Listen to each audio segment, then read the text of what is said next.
With the summer sizzle starting to fizzle, cooler heads are looking to lock in a wellness routine fit for the fall and beyond. Lucky for you, Ritual's high standards don't drop with the temperature. Fully committed to traceable science and sourcing, Ritual is shaking up the supplement industry with high-quality ingredients and scientifically developed formulas.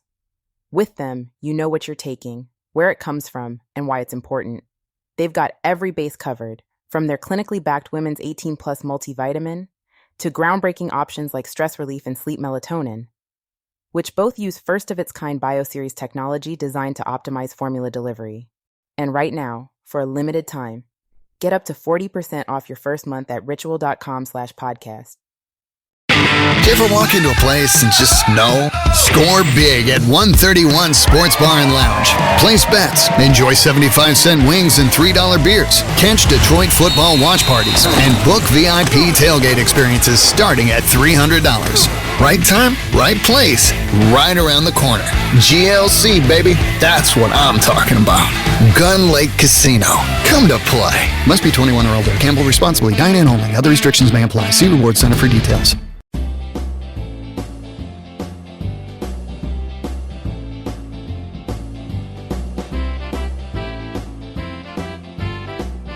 It's time for the Steve and Kyle podcast. With Kyle. God, that menace of Shike is probably sitting at home going, ooh, the mid's a little bit off. Did you see Shike posted a picture? Dan Shike, big fan of this podcast. The feeling is not reciprocated. No, God, am I just stealing money from poor musicians constantly to go turn some knob. And Steve. I guess I could plan a trip across the state for no reason, just so I can listen for a couple more hours. I mean, my family doesn't need me at home. I gotta listen to murder mysteries. I really do appreciate that, and this has been a ton of fun. I was kind of nervous at first, but you guys are very easy to talk to. Yeah, no, Ben, listen, we are the least professional people you'll ever speak to. Honestly. Live on tape from APS 3 point whatever, it's the Steve and Kyle podcast.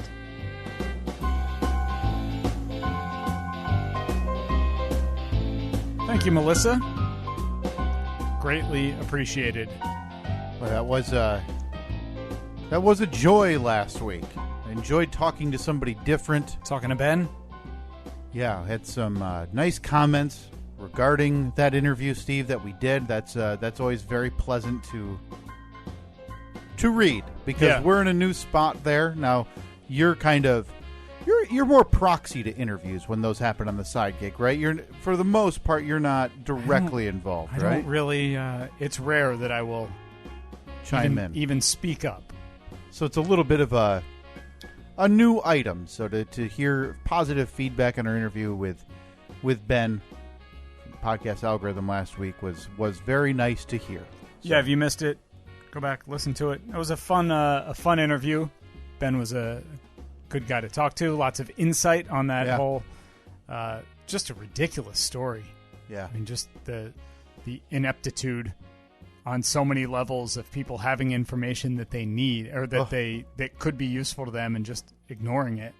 Honestly, I haven't listened to the latest episode though. I'm now a week behind on that, so I'm gonna have to listen to that this weekend. Just some genuinely chilling audio in that podcast when got his hands on the confession audio and video of this crazy confessed serial murderer. So please go back if you didn't check that out. Our interview with Ben Kubrick from the podcast algorithm last week. Yeah, that podcast is drops on Tuesdays. I think there's 6 episodes of it. Yeah, there's a handful, but they're short. Yeah, they go quick. 40 minutes. That's the key. You're not, they're not marathons, which that seems to be the thing with these serialized stories, I guess, is that they're shorter. Yeah, I like that too, because for me, 40 minutes is the sweet spot, because that is to work and home from work. It's 20 minutes there, 20 minutes back. I can listen to half of it on the way into work, listen to the other half on the way home from work, and it's perfect. I love that. It's different wheelhouse, and that's kind of what we've been doing this for 5 years, Steve, which is one, absurd to think about. Yeah, I had somebody at my work. I've made jokes that I'm going to start a podcast about just inane stuff, I was going to start a podcast called Apples to Apples, where I rank apples on a weekly basis. Okay. Kind of a mix of What's my your enjoyment of apples. I mean, Honeycrisp has got to be the number one seed. Steve, I swear to God, if you asked. say Red Delicious. I'm glad you asked. My number one. And if I remember my top three correctly. Should I go 3-1, actually? Yeah, of course. Obviously. Makes sense. Wait, hold on. Do we have like a fanfare sound? Yeah, effect did you or load it something? on there? I don't know. Yeah. That doesn't, Hold on. Oh, there we go. That would be like if one surprises you. Okay. Wait a minute. All right. Steve, my number 3. The Golden Delicious. Oh, Golden Delicious. Yeah. I haven't had a Golden Delicious in ages. A nice hearty green, not as crunchy as your run-of-the-mill apple. I really enjoy that flavor. It's not over the top like a lot of apples will get you. A delightful apple. It's not going to be in a lot of people's top 3. No. Holds a special place in my heart. Again, number 3, the Golden Delicious. Okay. Number 2. Now, just to be clear, we have 2 sound effects on this new mixer. That's it. Our options are rather unlimited. Yeah. It seems, between these 2. Just a range of emotions can be portrayed with these 2. Uh-huh. All right. The number 2 apple, Steve. The Honeycrisp. Oh, there we go. Look, top 3 for Honeycrisp. That's all I care about. So it's a valid argument that when I was talking about this with a coworker, the Honeycrisp was a one-trick pony. You can't use the Honeycrisp for baking. The Honeycrisp is more of an eating apple, which I understand. A little more tart. But I'm less interested in baking apples than I am eating apples. I don't know, man. An apple pie it's hard to beat a warm apple pie with a nice scoop of vanilla ice cream on top of it. But do you make your own apple pie, Steve, or are you buying the apple pie? I don't think I've ever made my own. And that's the thing. I don't care because I'm not making it, so I don't really care if the Honeycrisp is good for it because whatever the people or the mass production companies use to make those pies, keep doing what you're doing. Who am I to think that I could make a better pie than Sara Lee? Sara Lee's been pumping out pies for, 100 years? Yeah, that's right. Steve and Kyle are going to fly in the face of 100 years of Sara Lee pie history. Maybe I'll put that on the poll. Who could make a better pie, Steve and Kyle or Sara Lee? Oh, Sara Lee. I'm 100% on her side. I'll tag them, too. You better vote Sara Lee.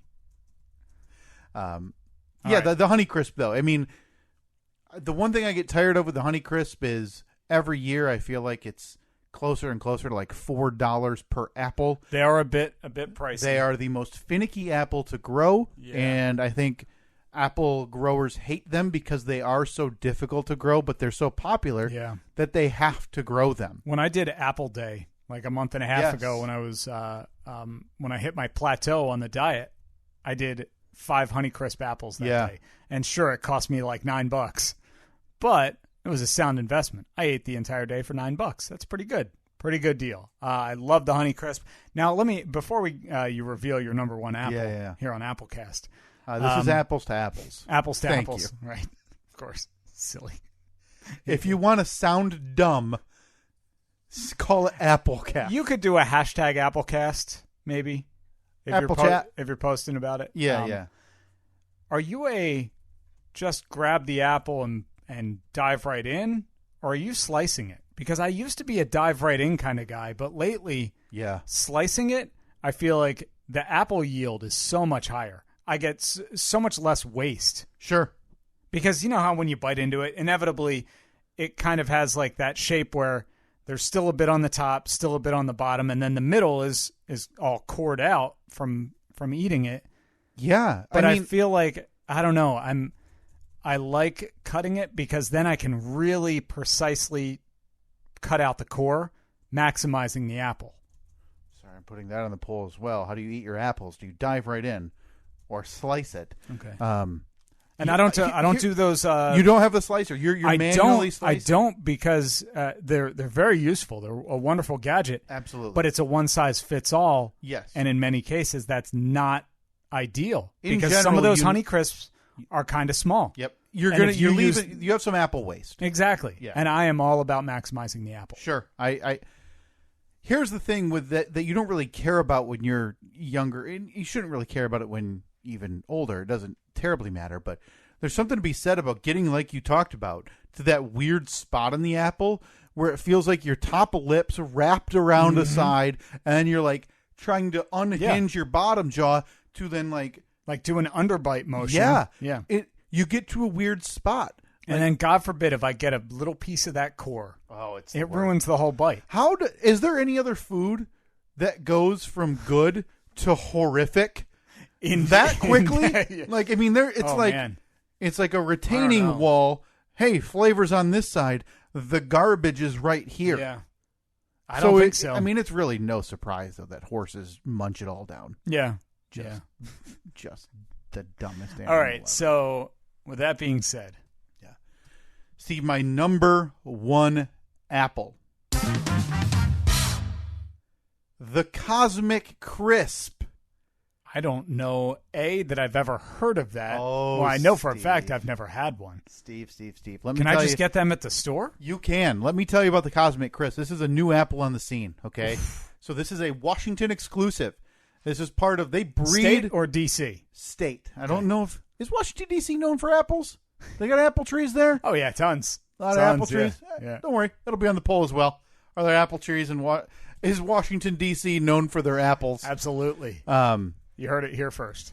This is part of a breeding program, tree breeding program. Treating. That's what it is, what they call it. In the state of Washington, that they spent, honestly, billions of dollars on. The Cosmic Crisp. Cosmic Crisp. Okay. And so the Cosmic Crisp is a blend, and it is I'm trying to I'm assuming Honey Crisp is where Honey Crisp is from. part of it. Where does the Cosmic come from? I got it right here for you. I thought I had it for you. Enterprise and Honey Crisp variety apple. So what they've done is they've taken the crunch of the Honey Crisp and that flavor that everybody wants with the Honey Crisp apple, but they've made it so that they can grow them a lot more easily and that they last longer. So ideally they don't have this, well, Sarah, we washed out 85% of our apple crop this year, so they're this expensive. These apples weren't released until 2019, Steve. Wow. They started breeding them in 1997.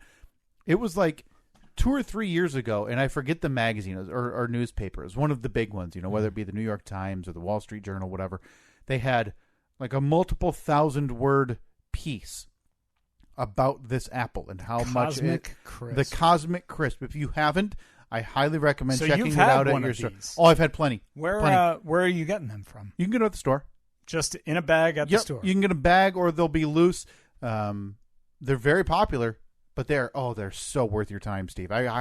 So the two stores that are close to us, normal thing to have them in stock. Absolutely. There should be no reason you can't find yourself. You want to push this interview back 20 minutes or so? And just run to the store together. Just leave the podcast. Do we have a music bed that's like 25 minutes long? Yeah, well, I'll just put something on loop like we did with the intro last week. That's right. Hey, you fixed it. Yeah. Hey, things I don't even notice behind the scenes. Yeah, fixed it all. We are good. Granted, we don't know if this is actually recording this week, but no. Hey. We'll find that out after the fact. If there's a video posted of Steve and Kyle sobbing because nothing posted, you'll know it didn't work. Yeah. I mentioned last week, I'm very excited for this. This is going to be a fun one. Because it's so weird to call something like this fun and that I'm looking forward to it, because what we're going to discuss is such a weird scenario. It's a very sad story. So this morning, we're going to be talking to, hopefully our new friend, John Walczak. Now, John has released 2 seasons of kind of investigative journalism style podcasting. Yeah.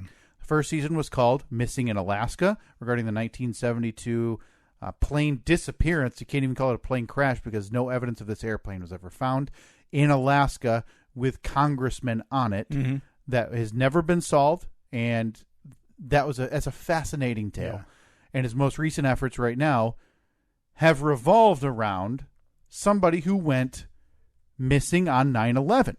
And that's the title of season 2 of this podcast. It's called Missing on 9/11, which is kind of, I can't say that's a lie, But this is about a story of a woman who actually went missing on 9/10. Sneha Phillip? Sneha and Phillip. Dr. Sneha Phillip went missing in New York City, last seen around 5 or 6 p.m.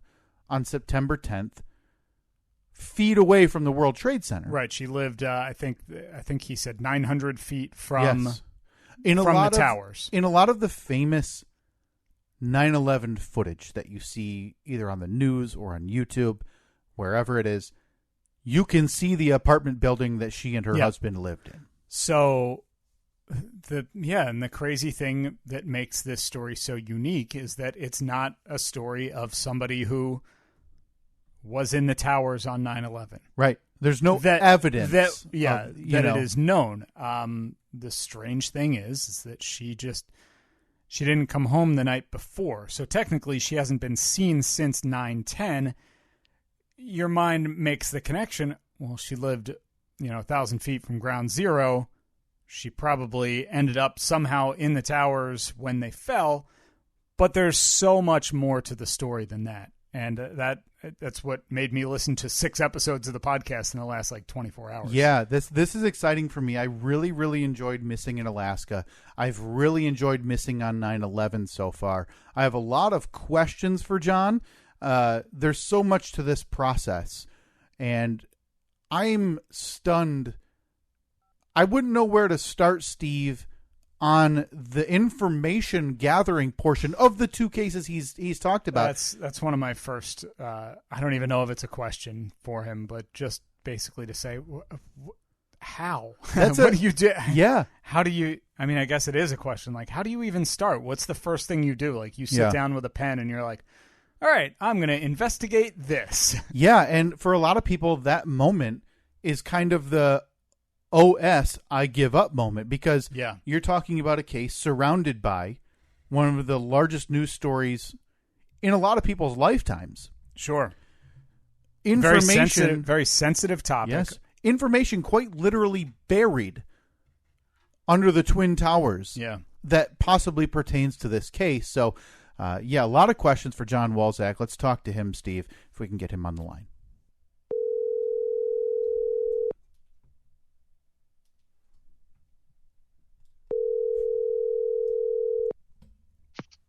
Hey, good morning. Hey, is this John? Yes, yeah, the one and only. How are you, John? It's the Steve and Kyle podcast. I'm doing well, and I have some sludgy coffee, so I'm good enough for the morning. Dude, your podcast has, it's kind of been all-encompassing for me for the last 24 hours or so. I've listened to the first 6 or 7 episodes, and it's so interesting. So interesting. Thank you. I appreciate it. Let me ask you, John, because one of the things that's overwhelming to me, and we were just talking about this before we got you on, regarding both of these cases you've done, Missing in Alaska, now Missing on 9/11, the information gathering portion of this looks overwhelming from the outside. How do you not just immediately see what you're presented with and say, well, there's no way I can do anything with this. I give up. Yeah, because I think most people want to know the answer to these 2, mysteries that you're talking about. But 99.9% of us say, man, I'd love to know what happened. Oh, well, someone else will figure it out. What makes you that someone else? Oh, man. Well, I read probably 2, 3, 4 hours a day, so I like to read. That helps. I'm kind of nerdy with archives, as you heard from the show. Yes. So it's fun to dig through stuff. I think you just have to have a good eye for it. But I don't know, it's just a driving curiosity. But in terms of the amount of information, you hit it completely. You got it. The production of these shows, it's really exhausting. We have a 5-6 person team, but I'd say probably 90% of the time is spent on research. I was thinking about this earlier. If we do a 3rd season, I'd really like to focus more on just, the writing and the narrative arc and some of that, because I feel like we put so much into the reporting on the ground and into the research that, that's I basically, honestly, my honest answer, I just rely on caffeine. Just being able to, because once you commit to it and once you get those first couple hours of research in, then it probably sinks in all right, I'm kind of invested now, and I have to keep trying to find this, needle in the haystack or whatever you want to call it, piece of information that's going to connect all these dots.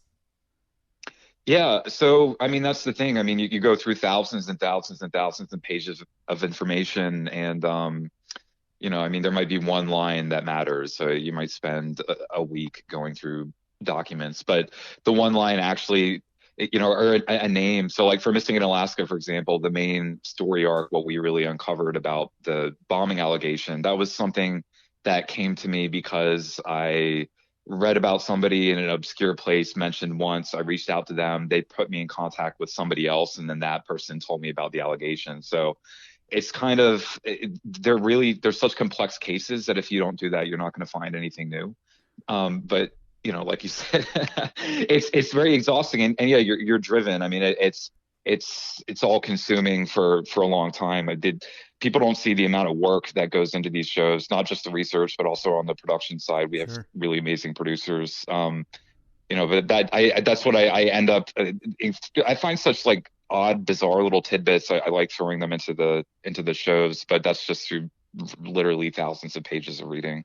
Yeah, I'm glad you brought up the exhaustive nature of the research and the production level of what you do, because I'm glad. I feel like I need to berate you. You put yourself behind an 8-ball, John. You picked cases from 50 years ago in the plane crash for Missing in Alaska, and then you picked a case surrounding one of the largest international stories of most people's lifetimes in 9/11. Yeah. Have you ever thought about, season 3? I'm going to give myself a layup. I'm going to find one from 6 months ago that's fresh in everybody's mind. My neighbor's dog Scruffy ran away. Yeah. Where is he? Missing on Elm Street, John. That's what season 3 needs to be. Honestly, it's something I've thought about. So like, I read so much that over the years, I've built this like 2 or 3 page list of stories that just really fascinate me, and I always return to that when I'm thinking about what to do as a full-length show. And it's pretty rare that something really jumps out to me that much. But I'll tell you what I have considered is something on a nice tropical island. Right. Yeah. I don't know if iHeart will sign off on Missing in the South Pacific, but right. Yeah, look for what is it, MH370, the Malaysian airline. The Maldives will be a nice place to go base myself for the next year. That's hilarious. So what was it about this? Like, do you remember when you first heard the story of Sneha Phillip and said, "Oh, that sounds like it could be a good, a good story, or at least something for you to investigate a little bit further before committing to it"? Like, what was it about this story? I mean, it's such a fascinating story, and these stories are really interesting because they're difficult. I mean, the thing about our show is I think we frustrate people sometimes because sometimes we find really incredible information, and a lot of it comes from people who listen to the show, but other times we don't, and we're honest about it. So, we tackle these really difficult cases basically in real time. And I mean, honestly, I'm still scripting this show. So versus, I think there's kind of an appetite for something in between, really like elitist, heady, encyclopedia type stuff and like garbage reality TV. There's a middle space, and I don't really think many people fill it, and I think the podcast space fills it pretty well, because of the format, because it gives you the time to dig in, and I mean, with this case in particular, 9/11's always interested me. I was you heard me say on the show, but I turned 13 3 days before 9/11, so I really came of age right after 9/11, and during anthrax and the Bush years and Iraq and Katrina and the financial collapse and everything. And so 9/11 had a big personal impact on me. As far as Sneha, I remember reading about her maybe like 15 years ago, and she stuck with me all this time. She's such an interesting character, and she's someone that when I was thinking, okay, well, what do I do for season 2?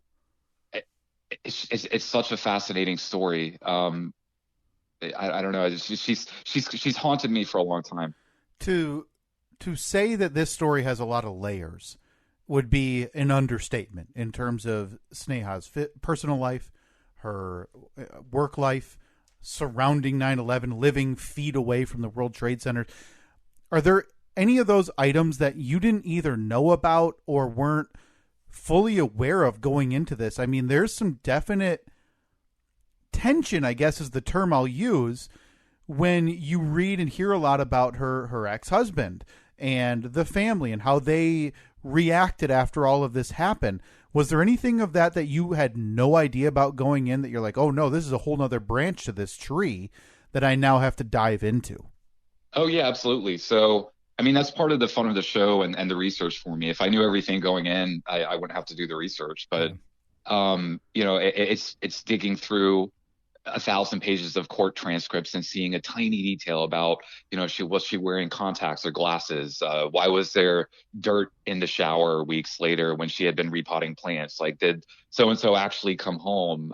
Did somebody tell the truth about when the last time that they saw her, because they told multiple different stories to different people? So, yeah, I mean, there was a ton of new stuff. In terms of how difficult it was, I mean, it was really, really hard. I mean, it's a very tough case. It's a case where very few people wanted to speak, so we really had to hunt people down. And then in terms of the logistics versus Michigan, Alaska, we were on the ground in Manhattan in January and earlier this year, so at the height of COVID. So that just added another layer of complexity to the reporting. But yeah, I mean, I still, and you know, the main thing though is we asked for people's help. And I felt like with Michigan, Alaska, I didn't want it to seem like a gimmick. And it really wasn't. I was amazed always at the level of detail that people notice in the show and that they bring to the show. Because, you know, for example, like I had looked for probably 8 years for these ham operators who heard this mysterious radio communication the day the plane disappeared for season 1. And I couldn't find any of them. I thought they were all dead. And then it was a couple listening to the show in Wyoming, I think, and they were like, that name that he mentioned, is that, you know, old Joe who worked on our house? And it was. And so they found this guy in a retirement home in Wyoming. So I think that's the thing. I push as far as I can personally, and we can as a team. And then we legitimately turn it over to the audience. And I've been surprised how helpful everybody's been. I was just going to ask you, because I love how interactive the podcast is, where you at the end of every episode, you assign homework. But you also talk about, like, midway through the podcast, you'll say, all right, pause, go to YouTube, type in this, type in that, to pull up specific videos so a listener can really visualize exactly what you're talking about. But I was going to ask you, with that homework, how effective is it? It seems like you just answered my question, though. Like, you get some really good leads from your tip line and from the email.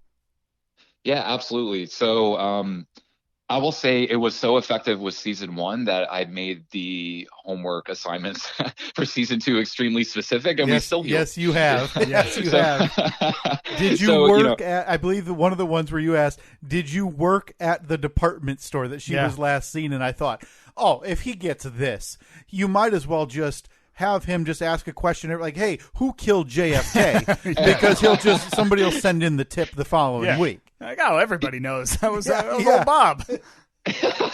Yeah, you know, it's interesting. So even though this season they're much more specific, it's because we got such a flood of responses last time. It was I mostly try to respond either personally or have one of our producers respond to everybody, because I really appreciate everybody who listens.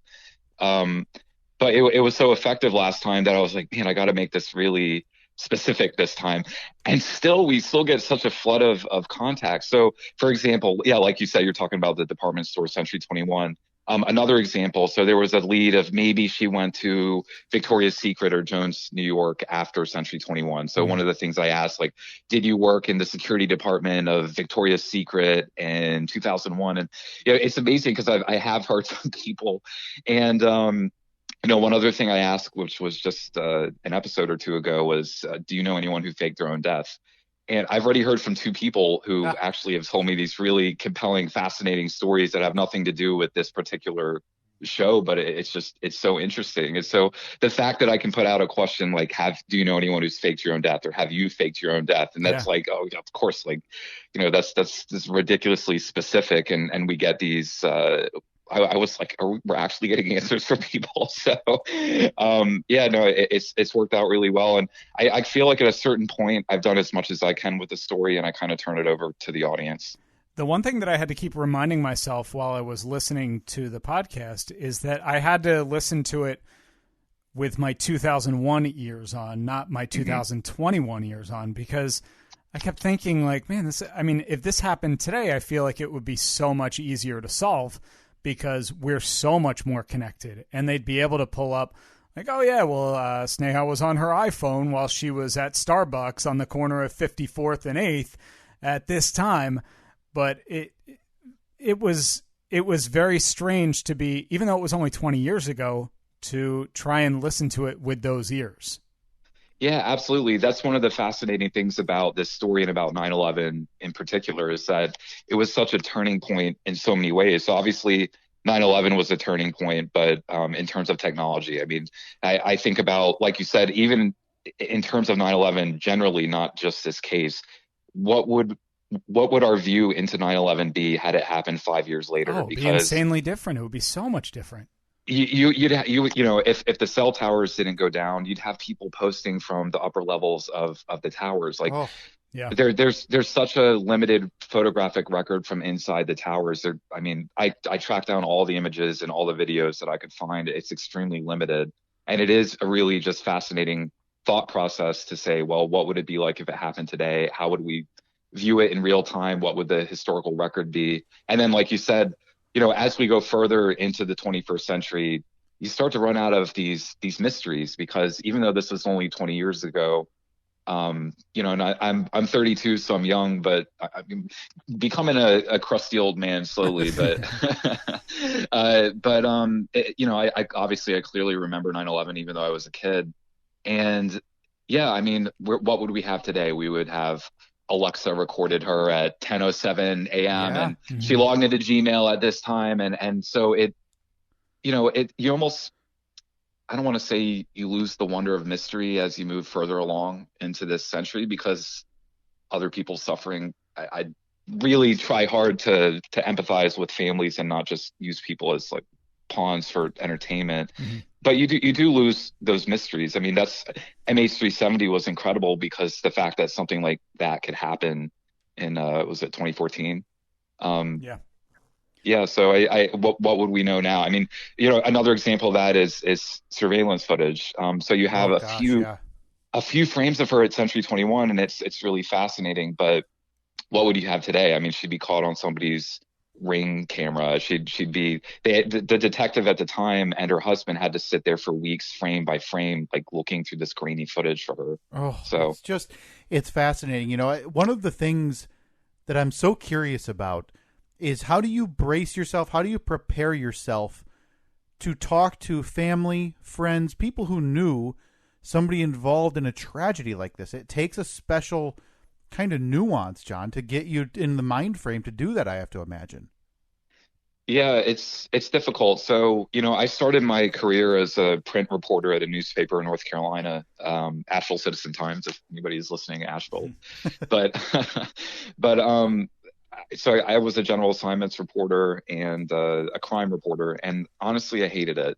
I had amazing coworkers. I was very blessed to have that job, but part of that job is reaching out to families of crime victims. I remember, and just weird cases too. I remember reaching out to a mother of a kid who was 15 who was killed. I remember I had to interview a man who he had just proposed to a woman, and then she was struck by lightning on a mountaintop and killed. And so I hated doing that stuff. Believe it or not, I despise conflict. I also hate hearing my voice recorded. And geez, so John, you really picked the wrong career, man. Yeah, man. What are you doing? But I love investigating and I love hearing people's stories. But no, so well, think about this. So on top of it being families and friends of a possible 9/11 victim, I mean, it's a very complex case. She was a very complicated person, and many of them didn't want to talk. So a lot of them they just don't work with reporters. So you add in on top of the sensitivity to the tragedy, just a level of hostility, which is completely understandable. I would probably feel that way in their shoes, so I try to empathize. But no, I kind of brace myself. It's probably, I I joke on the show, but one of the things I did was really look for her in any kind of photos, videos, any evidence from 9/11, and to be locked away in a little apartment and during the COVID death winter, like staring at thousands of images of 9/11, and probably not the best thing for my mental health. But I don't know. I that's the part of it I don't like. I really, really feel for these people, truly. Yeah. I like iHeart as a creative partner because they've always given me that leeway to be to just see it through as I want. They've never pushed me to manufacture anything or to go in a certain direction. They've just said, do what you feel comfortable with. And if they didn't, I wouldn't work with them because I wouldn't sell my soul for a podcast. Right. We're talking to John Walzak. He hosts Missing on 9/11, new episodes Wednesdays from iHeartRadio, wherever you get your podcast. John, you remain really objective throughout the whole podcast, I think. I mean, for the most part, at the beginning, episode 1, you basically set up 4 possible scenarios for what could have happened to Sneha Phillip. A couple of them are pretty quickly eliminated. What do you think happened? Like, if you had to put your money on it, what happened to her? Especially in the time from late on 9/10 to early morning 9/11. Well, I'll say this. So the immediate reaction, I think, when people don't know much about this case is that, well, of course it's 9/11. Yeah, like that's exactly what I thought. When I first heard the commercials for your podcast, I was driving into work one morning and I heard a promo for this, and I thought, well, it's pretty obvious what happened. She died in 9/11. Yeah, and that's a completely understandable. I mean, that's probably, I don't remember, but that probably was my reaction too. But the first thing to know is that 9/11 is much less likely than it seems. And that's something that I'll get into in a future episode. But if you look at studies of where victims were when they died, if you look at, the idea that there are no witnesses who recall seeing this civilian doctor in a brown dress and sandals 5'2" running into the towers, like it just, if you really dig into it, it doesn't make as much sense as it seems. And certain other things make more sense. So the two that immediately don't make sense to me are suicide because there was no body, and foul play at the hands of a stranger. Because a random act of violence at that time, especially where she was in Manhattan, which was very, very safe. The NYPD precinct where she lived had a single non-9/11 murder that year. So those two don't make sense to me at all. As for what makes sense to me, I mean, oh man. I mean, obviously I have thoughts, but I try to leave it to the audience. I think 9/11 makes some level of sense, obviously. The idea that she ran away also makes, I think, a lot more sense than you would initially think. So it's something that's really crazy to think about because of 9/11, but it's something I say in the show, which is take 9/11 out of it. People keep saying, well, how could she do that to her family? How could she just disappear? I mean, thousands and tens of thousands of people do it every single year. There are tens of thousands of families around the country and around the world right now whose loved ones are alive and they don't know where they are. So I don't think that theory is as crazy as people think. The thing that makes her, in this case, interesting is who she was as a person. She was such a fascinating, really brilliant, by all accounts, artistic, a doctor, just really complicated, very fierce and strong and independent. She seems like someone that you'd want to have a beer with. And that's what makes it really interesting, because when you learn the context of who she was as a person, what was going on in her life, what she was thinking, and then why, for example, 9/11 doesn't make as much sense as you would think, you start to let your mind wander. But I'll also say this: if I legitimately thought 9/11 was 100% the answer, I wouldn't manufacture a show out of that. So I really don't know. And I've looked at it now very heavily for a year or so. That's one of the things I like to do, is just leave it up to people, because, some of the feedback that I got for Alaska before we launched, I worked with iHeart was, what's the ending? What's the ending? What's the ending? Like, nobody wants to listen to a show unless you have a definitive Right. ending. Yeah. And I think sometimes you can get very close, right? So you can say, we found this is much less likely, this is very possible. And then I thought that feedback was crap, because people love stories without endings. That's just the story. Yeah. Those are the stories that they love the most. And, you know, I don't think I'm any smarter than the audience. I think people are really, really intelligent, and people come to different conclusions. How do you balance your skepticism? And I am not putting words or thoughts into your mouth or brain. For me, though, listening, I get this sense, this uncomfortable feeling whenever I think about the interactions with Sneha's brother. You mention it multiple times, how some of his statements don't line up. Oh, the one that he gave to the news was completely fabricated. Right. And then you mention how he denies talking to the police, yet there's NYPD records saying that he did talk to the police. Have you been more nervous going into an interview that, you know, was not being recorded? Have you been as nervous going into one of those? I do those very rarely. So typically I wouldn't do it, but he was a very important interview to get. Yeah. I'm not nervous for my physical safety. Sure. I'm nervous to be fair. I couldn't live with myself if I just took someone whose sister disappeared and twisted it in a way that I think unscrupulous other people sometimes do.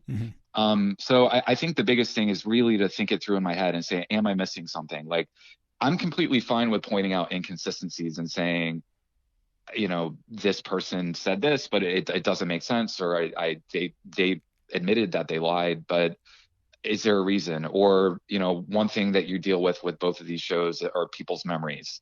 So could it just be that they legitimately don't remember? And I think you kind of weigh, you know, the amount of time and what it is you're asking them about. But yeah, I mean, it just, I don't know. I mean, it's nerve wracking to meet new people. This was like the interview with John. I mean, it was at a cafe north of New York during like the height of COVID.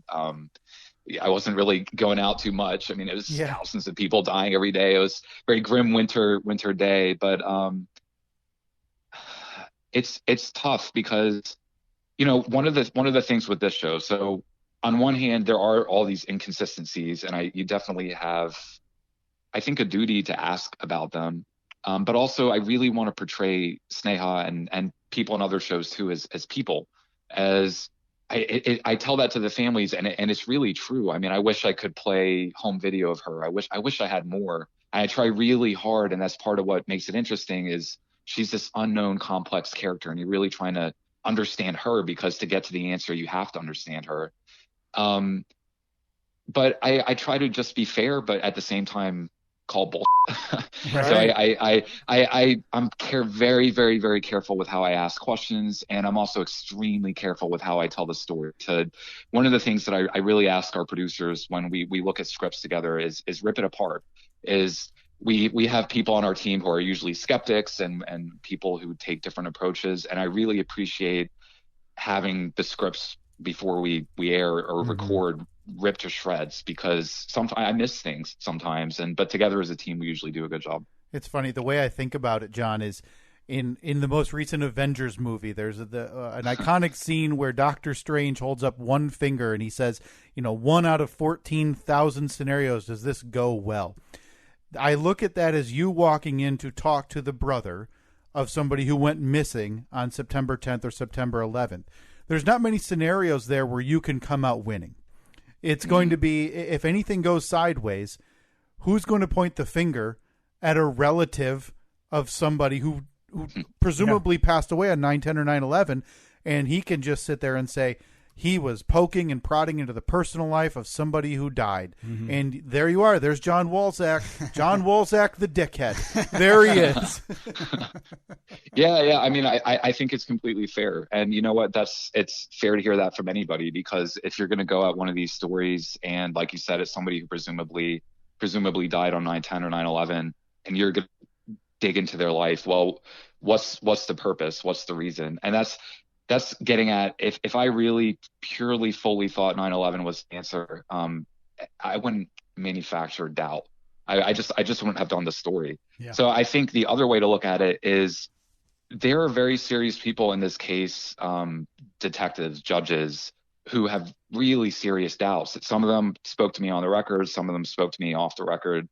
But it's not just me. And so I think if you look at, well, we're trying to figure out what happened to Sneha. There's a genuine, real question. What happened to her? What could be a likely scenario? And I think, for example, to rule out the idea of violence, a random violence, you start to say, well, okay, well, 2 or 3 possible scenarios. And you think, well, even if you think 9/11 is the likeliest scenario, one of the things with both of these shows is that there was a very likely scenario. For the first one, it was bad weather. For the second, it was 9/11.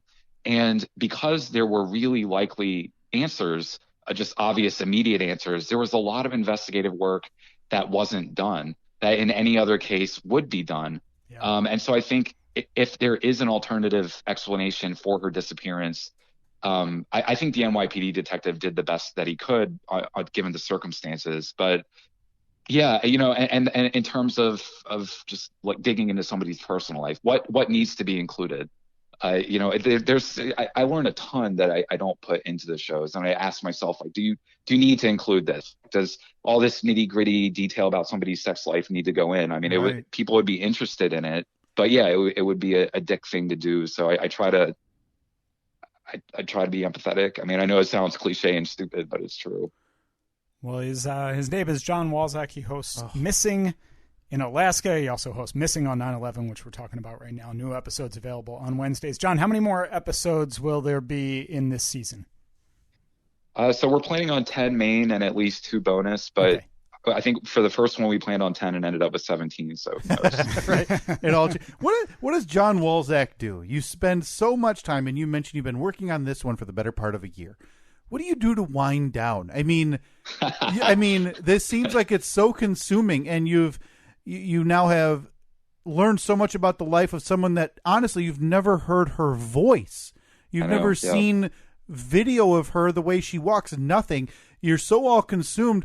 What do you do when you're like, okay, it's time to put the paperwork down? What is John doing on a random night when he's done working or researching? Honest answer, like I don't stop for like a year and then I just collapse at the end. So it's usually like get through, like have the coffee sludge, So I'm trying to finish this one, and then at the end of this one, I'm renting a house with friends at the beach in North Carolina. But I try to take just time where I just crash at the end of the day. I mean, honestly, naps are underrated. And no, they are. Yeah, they are. They're totally underrated. I take them all the time. Yeah, we'll put that on the poll for us this week too on our social media pages. John, are naps underrated? Because that's a guarantee. Yeah.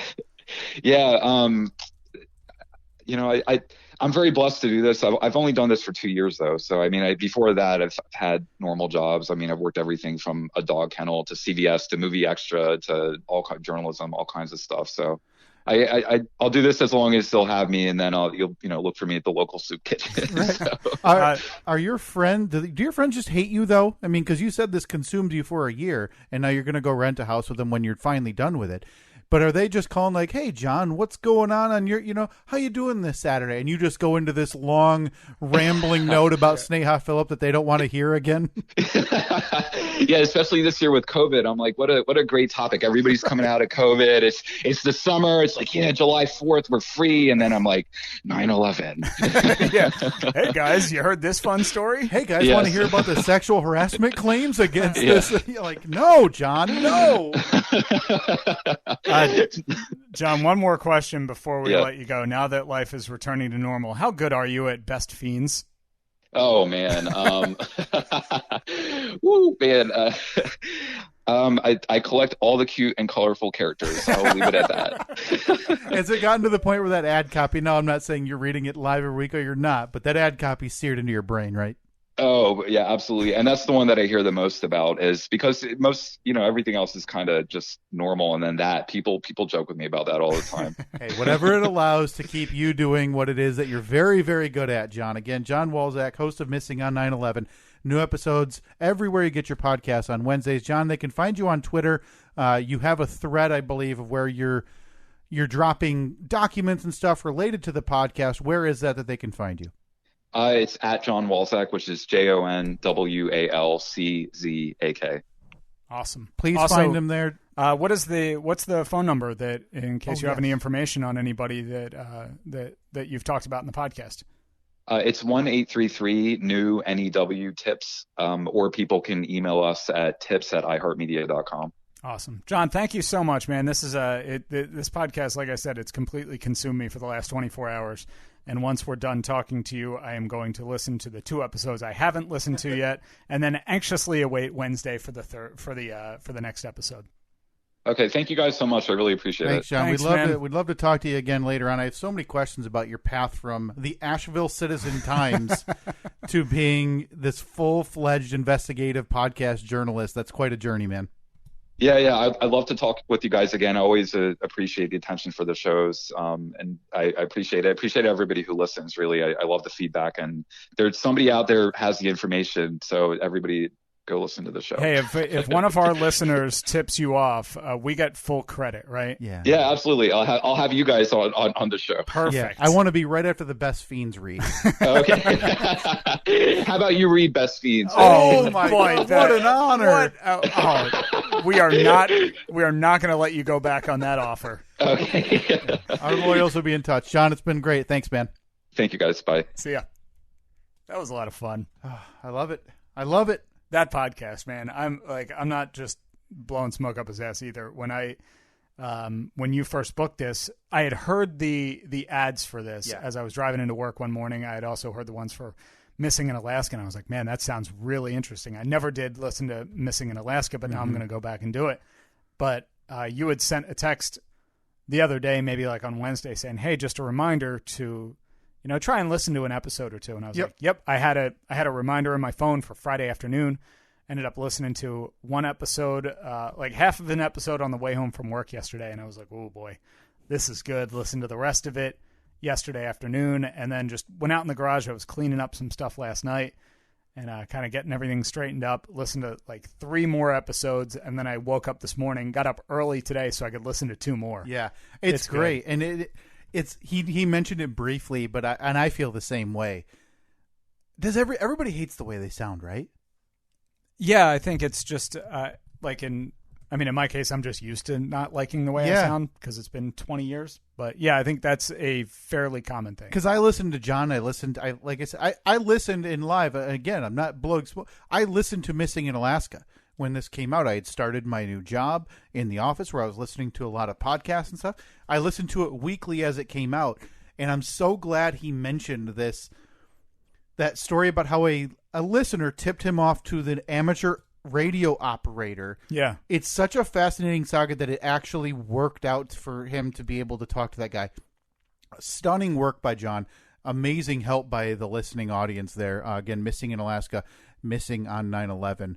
But I love it. I absolutely love talking to. I mean, I don't know where to start. That's something I could never do. Right? No, like as I said, interesting as it is. Like I said, everybody wants to know the answer, but it takes a real special person to say, I'm going to be the one to find the answer, or at least try to find the answer. I couldn't do that. He makes it sound so glamorous, too, when he's like, well, I pretty much worked nonstop for a year, then I collapse and nearly die. Yeah, so, and then rent a house with my buds for a weekend, and then back to the grind. Yeah, and I'll put that on the poll, too. Is it worth it to work nonstop for a year, collapse, die, but you get a house for a week? No. It's not. No. It's absolutely not. That is, oof.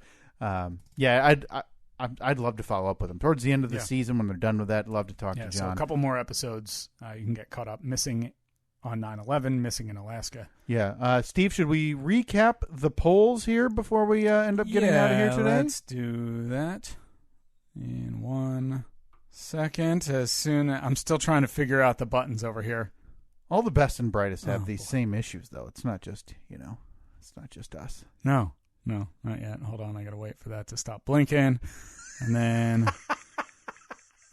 okay, now and time to see how wrong everyone else is. It's poll recap time. Find the polls at Steve and Kyle on Facebook, Twitter, and Instagram. I'm not going back and cleaning that up we'll either. Just I'm not going to edit that at all. Edit that in post. No. No, because now we've mentioned it, so I'd have to edit this too. Is it surprising that there were tech issues plaguing the show? Oh, come on. How fortuitous is that? Yeah, I for know. a poll question. See, the problem is I have to, because never mind. Nobody cares. Nobody cares. 83% of the audience said no. Yeah. It should not be surprising whatsoever. It does not sound seem like an NPR show. Oh, man. That'd actually be very good. There was some Nat sound in Missing on 9/11. Yeah, there was. A little bit. I sent you a clip of a different, Yep. and I'm not going to mention it because there's an equal chance I'll reach out to that guy and have him on the podcast. That should have been our go-to. I didn't ask John about that. We'll have to ask him that in the follow-up. Like, hey, what class did you go to? Yeah. That said you have to have a creaky car door, crunchy leaves under your feet, and then a knock on the door. Yeah, and then a slightly off mic. Hey, I'm John. Good to meet you. That's right. You think they have to record it multiple times? Like, no, I was too on mic there. So I now need to. Yeah, I need to be way off mic. You don't understand. It's important. It's in the class. 78% of the audience said yes, Nat Sound seems like an NPR show. That sounds good. And I believe, lastly, last week, is our audience filled with lawn mowing snobs? We had quite a fervor over the previous poll about how do you mow your lawn. I believe you had shamed Andrew Junk a couple of weeks ago because he had gone one direction. I forget if it was horizontal or vertical. He went horizontal. You had shamed him and called him poor, if I remember right. That sounds about right. He messaged us back. He had rectified that situation. situation. He made it right. He made it right. And I said, welcome to the winning team or something. Just outstanding. 70. Oh, I'm sorry. Oh, boy. Another runaway. 72% of the audience, Steve, said yes, our audience is filled with lawn mowing snobs. That's it for the polls. Again, you can find those on Facebook and Twitter at Steve and Kyle. So next week. Next week, another interview. Another interview. Is this our new thing now? Is this our Well, bit? I don't have any more in the pipe. Now that these were very difficult, but it also helps that the two and presumably the third person that we're going to talk to next week have been very easy to talk to and communicate and plan this with. We're not working through any types of companies or PR people or anything. They're coming on, they're talking, as you heard, off the cuff, willing to have a fun and fun conversation and just be along for the ride, which very, very much helps what we do here. Big thanks to John Walczak. Again, you can follow him at John Walczak. It's JONWALCZAK. He hosts Missing on 9/11. He was also the host of Missing in Alaska. Didn't even get to ask him about the probably the creepiest postcard I've ever seen in my life. Oh, Steve. I haven't gotten to that You'll yet. get to that. So many more things to ask John that I'd love to have him back on down the road. All right. At Steve and Kyle, Facebook, Twitter, Instagram. We got some new polls up there this week. And then we'll talk to you next week. That's it. See you next got anything else? Hopefully this recorded. Oh, God. It's going to be a shame.